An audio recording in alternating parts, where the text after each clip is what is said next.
This is Blue Gold News Now, your spot for current events, campus news, and everything in between.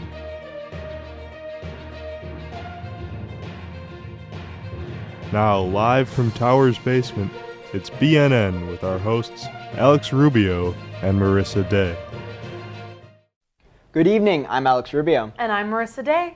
Coming up, find out what Blue Golds did over spring break. But first, a local nonprofit makes some changes.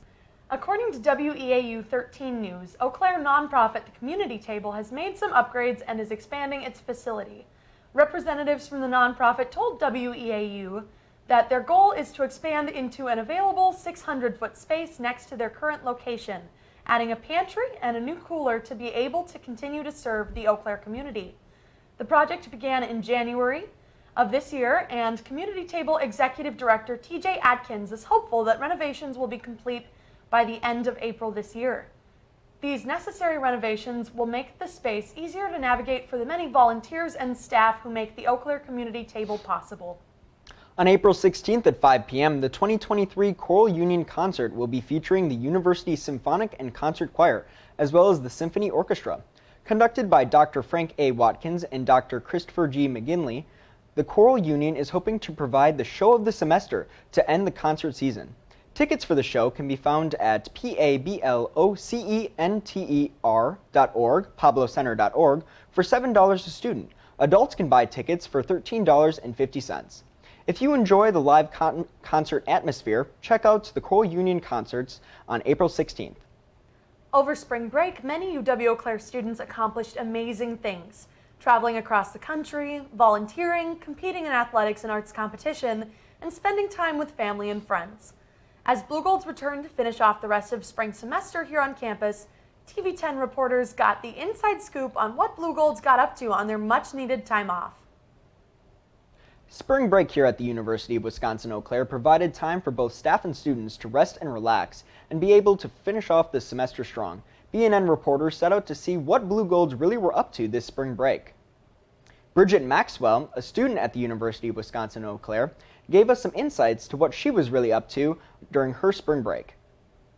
My spring break was pretty uneventful until this past weekend. I went to Wisconsin Dells for the first time in many years. It was very fun and I had a lot of adventures with my friends. I went with kind of a big group, but it was a good time to go down all the rides and relive my childhood memories once over again. This semester is about halfway done. There's only a few weeks left until summertime, so break out those skateboards and Nike slides because the warm weather is on its way. So what did you do over your spring break, Marissa? Over spring break, I drove to Gatlinburg, Tennessee, and I spent some time climbing in the Great Smoky Mountains. Nice. I did not spend time hiking, but I did hike up some stairs to go down some water slides at the Wisconsin Dells. Wow, super fun. Yeah, it was really exciting. We got to do a bunch of shopping in the Dells. They have some really fun shops up there. So I don't know if you got any chance to do anything like that, but it sounds like you spent most of your time outside in the beautiful weather. I did indeed, yeah. I hiked 16 miles and about 3,000 feet of elevation. That sounds amazing. Yeah, I hope you didn't spend too much time in the car. I know I spent about 4 hours back, there and back, and then 4 hours again to get back to Eau Claire for school. So yeah, my trip was, I think, 16 hours round trip. 16 hours, geez, that is a long way.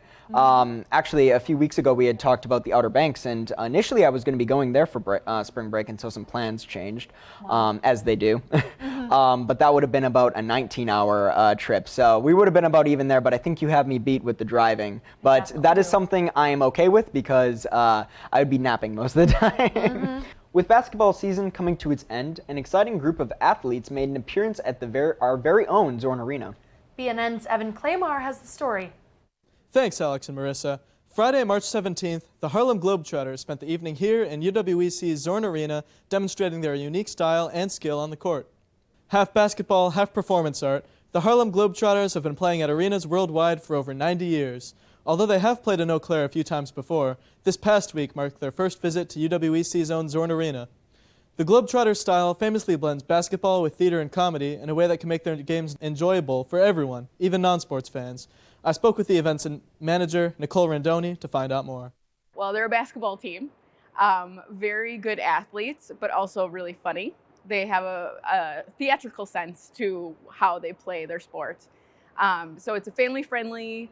They are comedians. They like to bring people out onto the court. They like to involve the audience. I heard yesterday there's some sort of water that they throw out on the audience. So I think it's a really fun, immersive experience. It's not just a normal basketball game. It's like going to a theater or a comedy show.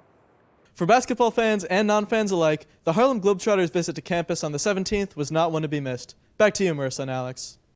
Welcome back to yet another installment of Epilogue, where this week Marissa and I will be taking a look at our favorite movies in a specific genre. This week's genre will be thriller. For my favorite thriller movie, we have Don't Blink. 10 unlikely friends find themselves on a mountain resort for what's supposed to be a relaxing and revitalizing trip. But after finding the mountain completely devoid of life, mysterious disappearances begin to occur. So, just getting off of the mountain yourself, that must sound a little scary at least. It's a little spooky, I'll tell you. Yeah, I think we had talked a little bit prior where you were like kind of hiking with your friends and something happened. Yeah, so there was a moment when we were taking this trail and I didn't know exactly where we were going. And my friends a couple of them were ahead of the group of us. And they kind of took off down the trail and we didn't know where they were for a minute. So some real life scariness. Yeah. We found them all as well, but I can definitely relate a little bit to what's going on in this movie. Don't Blink. Yeah, I don't want to spoil the movie too much for anyone who might want to watch it. I think it's about 12 years old, but like, you know, you can still go back to a movie. But in this movie, there isn't really any, there's no monster, there's no big killer. The antagonist, the villain, is more eldritch in concept, where it's something that is mysteriously happening to the people and not like an exterior force that's just happening. So I like that kind of movie more because it's not something that jumps out and scares you like Pennywise and It or something like that.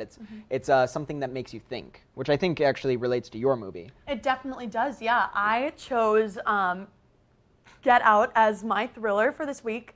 Director Jordan Peele expertly incites discomfort and horror in audiences in this story following a young black man meeting his white girlfriend's parents at their house for the very first time. While visiting, Chris reads the family's overly accommodating behavior as nervous attempts to deal with their daughter's interracial relationship. But as the weekend progresses, a series of increasingly disturbing discoveries lead him to a truth that he never could have imagined. It's such a cool concept that Jordan Peele has created for Get Out because it takes a lot of these struggles that African Americans face on a day-to-day basis, like microaggressions, being, you know, the association that all black people are the same, and that very negative, you know, set of feelings that black people so frequently experience, and making it accessible to all different types of audiences so that, you know, it's a relatable experience while also having this terrifying and sinister undercurrent of something happening below the surface level, scary and discomfort. I know that Jordan Peele, for one, has some great movies that have recently come out. Get Out and Nope are two that come to mind immediately. I know that they're movies that are kind of taking a huge topical issue within just this our society right now and really taking a look at it and putting it into a form of media that a lot of people can get behind. And for this, it's a film. And I think that him taking the time to make movies about these very important topics is just a really good idea, and it's really something that I feel like has been kind of changing the film industry as of late. Yeah, for sure. I think my favorite little tidbit of information about Get Out was that when I watched it for the very first time, I watched it with a friend who had seen it a bunch of times, and they actually queued up on YouTube the second ending to Get Out, and we watched that as if it was the original ending. Yeah, I'd seen that. And it's so cool. It's like an incredible, I just felt like it tied it in better for me, but I really was interested in finding out about that second ending and watching it as if it was the first. It was a really cool experience. Well, if you haven't seen Get Out second ending, definitely it sounds like you should go ahead and check it out. But this is again why I just thought that Epilogue would be an interesting side tangent to go down in BNN, because it's interesting to take a look at these kinds of things. But I think that's all I've got for my movie. Yeah. How about you? That's all I've got for mine too, and that's all we have for you tonight.